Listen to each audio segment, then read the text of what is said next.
Oke, halo guys, balik lagi bareng gua ya di channel Dividend Investor TV. Hari ini masih tanggal 18 Juni 2025. Oke. Kali ini gua pengen bahas IHSG tadi siang closing dengan minus 0,67%. Ya, so far so good lah, biasa aja gitu kan. Hari ini gua pengen bahas saham IPCM alias Jasa Armada Indonesia. Ada yang punya saham ini atau malah belum pernah dengar, atau ada yang belum tahu, ada yang tahu. Nah, bisnis ini segmennya adalah dia ngerjain layanan penundaan tugboat atau pemanduan kapal. Jadi dia tukang parkirin kapal-kapal ya. Armada kapal, puluhan kapal tunda dan kapal tanduk gitu. Sumber pendapatan dari si IPCM ini mayoritas dari dia dari kontrak BUMN guys, khususnya Pelindo gitu. Jadi dari bapaknya dia dikasih kerjaan. Kelebihan dari saham ini, sumber pendapatannya relatif stabil ya, karena dia ditopang oleh BUMN dan oleh keluarga-keluarga BUMN, dan karena sifat jasanya yang wajib. Jadi kayak mandor gitu, memandorin kapal. Nah, kinerja keuangan terbaru gimana nih? Kinerja keuangan, revenue 2025 wah naik guys, dari year on year ya, tapi kalau dari last quarter mah turun. Oke, gitu. Jadi yang 2024 Q1 293 miliar. Sedangkan Q1 2025 sebesar 355 miliar, lumayan.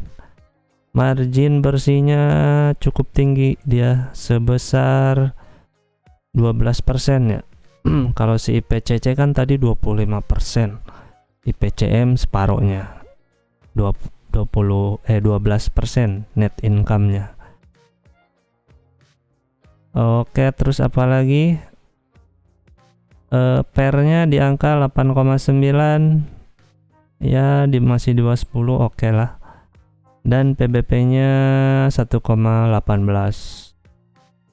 Nggak murah-murah banget, tapi masih di harganya. Oke, karena dividen si IPCM ini cukup konsisten guys ya. Iya, rajin dari 2018, 19, 20, 21, 22, 23, 24 nggak pernah bolong. Oke. Dia IPO-nya tahun berapa ya? IPO-nya tahun, bentar kita cari. PCM.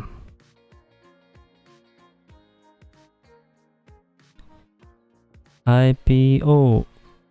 Dari IPO, semenjak IPO dia tahun berikutnya langsung bagi dividen. Mantap. Lembar sahamnya ada 1 miliar, 1,2 miliar gitu. Nah, terus apalagi yang perlu disampaikan? Sementara itu aja lah. Kalau yang sedikit permukaannya tipis-tipis, spill tipis-tipis, kita hitung. Dia kan hari ini RUPS, tapi dia sore banget jamnya, jam 4 tadi. Tuh, mulainya jam 4. Dan hasil dari RUPS hari ini, dia bagiin dividen final sebesar 19,92 perak. Nah, lumayan gede. Dan interim dia bagi 3,8 gitu. Harga sekarang 298. Dia punya IPS totalnya 31 rupiah. Yang ini ya 31,57. Maka Jika ditotalkan interim dan final, DPR-nya sebesar 75%. Nah, BUMN rata-rata kayak yang tadi gua bilang antara 75 sampai 80%. Kalau di atas 80% bonus.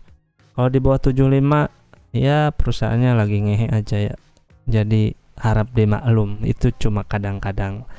Kalau si IPCC sih IPCM dia 375 2275 21 80%, Covid 67 tuh 219 75. Jadi ya 2017 ya maklum lah, masih kecil kan, dia baru IPO, jadi masih belajar merangkak. Dan sekarang udah stabil di antara 75 sampai 80%. Jadi oke banget ini. Lu yang para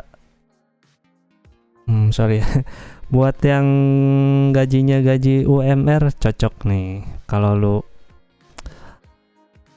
anak baik dan rajin menabung, ini murah. Satu lotnya cuma 29.000 alias 30.000 lah.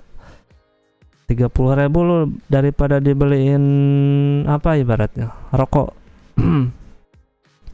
sebulan habis berapa bungkus tuh. Lu beliin ini aja, tahu-tahu nanti kan daripada dibeliin rokok ngebul jadi penyakit, mendingan beli ini. Nggak ngebul, nggak apa, tahu-tahu dapet jackpot, dapet duit nanti gitu, dikumpulin kan tiap bulan beli berapa lot gitu. Nggak usah mikirin lah kecil bang, invest segitu nggak ada rasanya. Ini bro, invest itu tergantung dengan kapital si orang itu. Jadi lu nggak usah nyamain lu punya duit nggak kayak Lok Heng Hong, jadi lu nggak mau invest katanya, gua kan orang kecil. Nggak gitu konsepnya.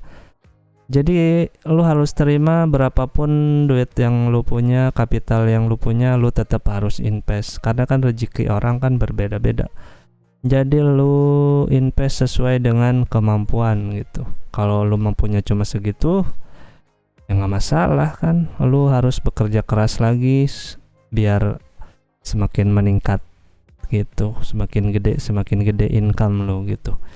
Jadi jangan minder dengan yang orang-orang yang duitnya gede. Gua juga kecil-kecilan guys. Iya, yang penting ada lah buat beli mobil gitu. Nah, kita hitung ya, banyakan bacotnya tadi. DPR 75% totalannya. Nah, finalnya lu dapat yield berapa nih? Kalau lu ibaratnya beli di harga sekarang, besok berarti kan finalnya 19, harganya 298. Yield yuk di final aja udah dapat 6,6%, gede ini. Lu taruh 10 juta lu udah dapat 660.000 perak dividen.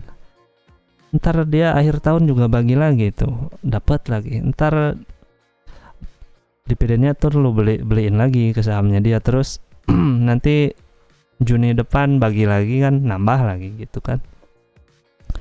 Nggak berasa, apalagi lu yang masih muda, umur 20 umur 30 ke bawah, 20 ke atas, bolehlah kecil-kecilan investasi, belajar gitu.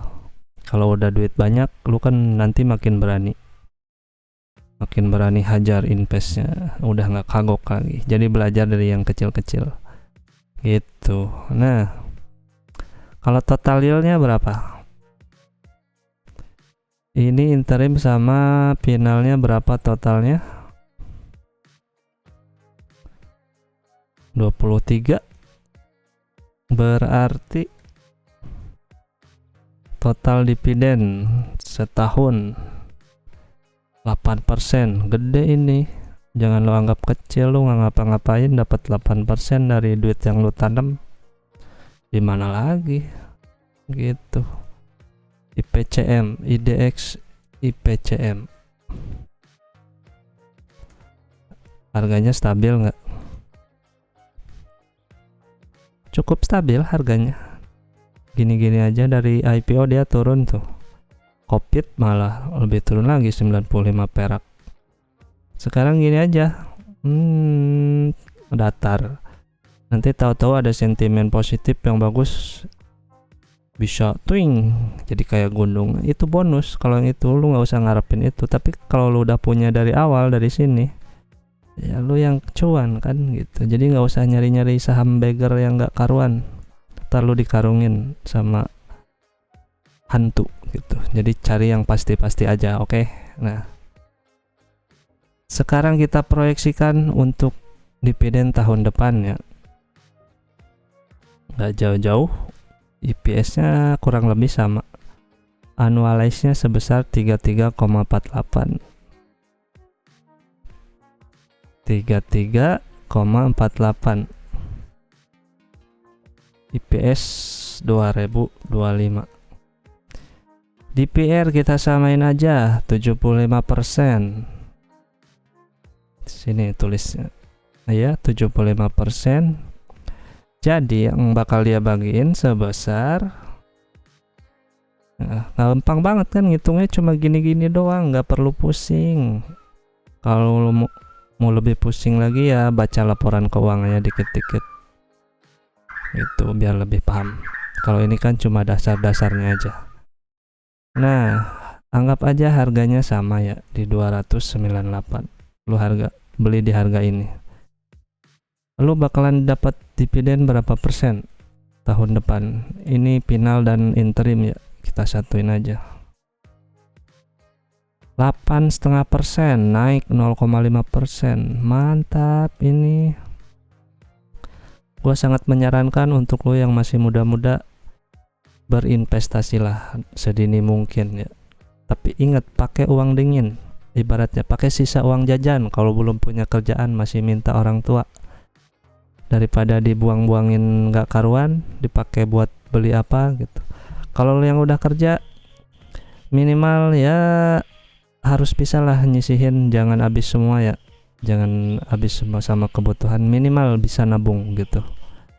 Meskipun nggak gede gitu. Karena rezeki balik lagi kan nggak sama setiap orang. Tapi tetap harus ada niatnya, oke? Nah, gitu. Jadi ini stabil ya. Dia di harga di yield-nya di 8%-an. Kalau nggak ada sesuatu yang mengakibatkan dia turun, ya 8% udah di tangan lah. Siapa tahu malah bisa naik ngeboom gitu kan. Itu rezeki buat kita. Oke. Ini cocok banget buat dividen investing. Harganya nggak kemana-mana, tapi yield-nya bisa ditaker sekitar 8%-an. Oke. Semoga video ini dapat membantu atau menginspirasi buat para pemula. Yang udah pro skip aja, skip. Oke, thank you. Terima kasih karena hutang harus dibayar. Bye bye.